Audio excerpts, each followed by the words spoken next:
Bonjour à toutes et à tous, pour cette nouvelle émission d'Il était une photo, nous vous proposons cette semaine de parler de l'usine de la Seconde Guerre mondiale à son apogée.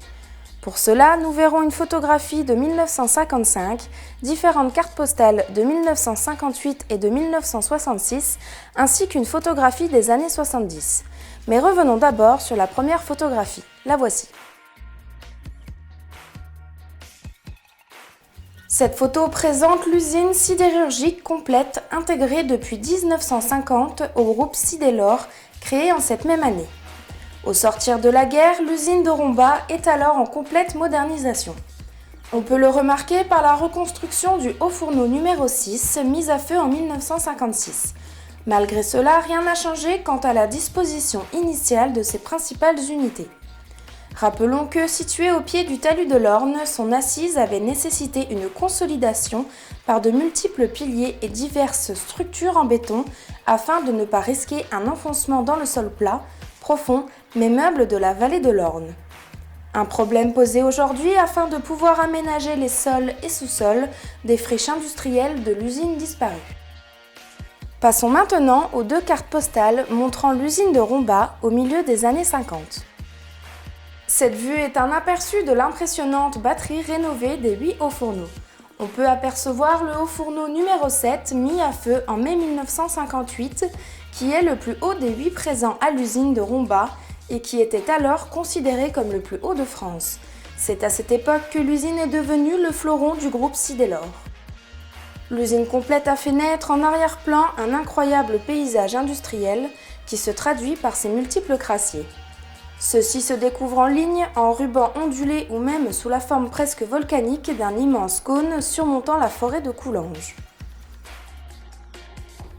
Regardons maintenant plus attentivement la carte postale de 1966. Au premier plan, nous voyons les faits d'air de 1953 menant les gaz des hauts fourneaux de toutes les autres usines de la vallée vers la nouvelle centrale électrique de Richemont qui fut opérationnelle en 1953. Puis un barrage au niveau de l'Orne et la rue de l'usine. Au milieu se trouve la nouvelle étamerie de 1956. Nous pouvons constater en arrière-plan l'alignement impressionnant des 8 hauts fourneaux. À droite de l'image se trouve l'ensemble des agglomérations de 1959 et de 1963, toujours en modernisation. Dans le tiers supérieur de l'image s'y trouve, de gauche à droite, le train à fil de l'usine construit en 1957 à Amnéville, la nouvelle ville industrielle amnévilloise née avec l'usine, la cimenterie de Romba-Amnéville et sa cité ainsi que les crassiers. Au fond de l'image se trouvent les 4 tours Manès édifiées en 1964-1965 à Agondange.